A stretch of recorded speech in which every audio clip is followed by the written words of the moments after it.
Bien dans mon immeuble, avec Loiselet et Desgremont présente.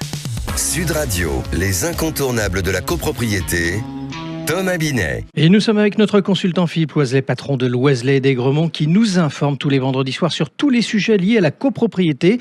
Et ce soir, plus précisément, nous allons parler de la qualité de l'air dans les immeubles. Bonjour Philippe Loiselet. Bonjour Thomas Binet. Philippe, pouvez-vous tout d'abord nous expliquer pourquoi la qualité de l'air intérieur est si importante dans les logements ?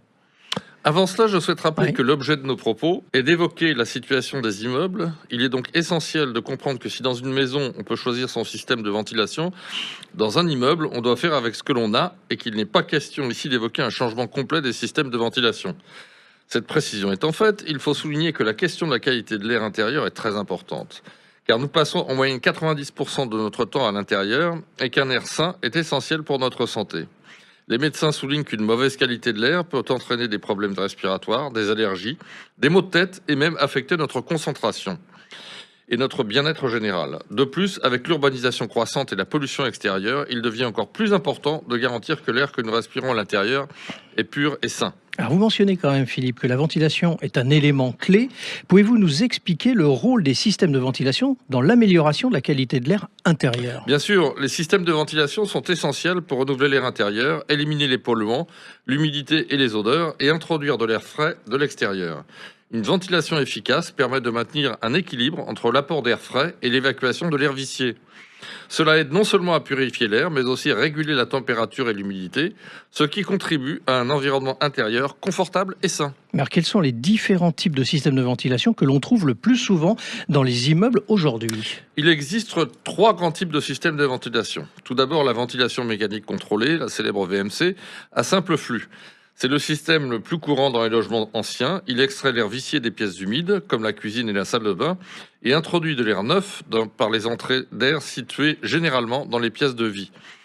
Vient ensuite la VMC dite double flux. Plus avancée, elle permet de récupérer la chaleur de l'air sortant pour préchauffer l'air entrant. Cela améliore l'efficacité énergétique en réduisant les pertes de chaleur tout en assurant une meilleure qualité de l'air. Et enfin, la ventilation par insufflation. Ce système introduit de l'air frais de manière contrôlée dans le logement, souvent utilisé en complément d'une VMC existante pour améliorer la circulation de l'air. Et en quoi le système contribue-t-il à éviter les pertes de chaleur tout en garantissant un air sain ? Cette VMC double flux est particulièrement efficace en matière d'économie d'énergie. Elle fonctionne grâce à un échangeur de chaleur qui prélève la chaleur de l'air extrait et la transfère à l'air entrant sans mélanger les deux flux d'air. Cela permet de préchauffer l'air frais avant qu'il ne pénètre dans le logement, réduisant ainsi la demande de chauffage. En hiver, cela signifie moins de perte de chaleur et en été, un système peut également aider à maintenir une température intérieure agréable. De plus, la double flux assure une ventilation continue et contrôlée, éliminant efficacement les polluants et apportant une quantité d'air frais suffisante pour maintenir une bonne qualité de l'air intérieur. Et Philippe, quels sont les principaux avantages pour les occupants d'un logement équipé d'un système de ventilation performant ? Tout d'abord, une amélioration significative de la qualité de l'air et une amélioration du confort général. Ensuite, les systèmes sont désormais économes en énergie, ce qui se traduit par des factures de chauffage réduites et une moindre empreinte carbone. De plus, une ventilation performante contribue à une préservation de la structure du bâtiment en régulant l'humidité, ce qui évite les problèmes de condensation et de moisissure. Alors, quel conseil donneriez-vous aux propriétaires qui souhaitent améliorer la ventilation de leur logement ? Je vais surtout donner une recommandation à tous. Ne bouchez jamais vos bouches de ventilation. Cela risque de faire de gros dégâts dans votre appartement et de dérégler l'ensemble de l'installation de l'immeuble.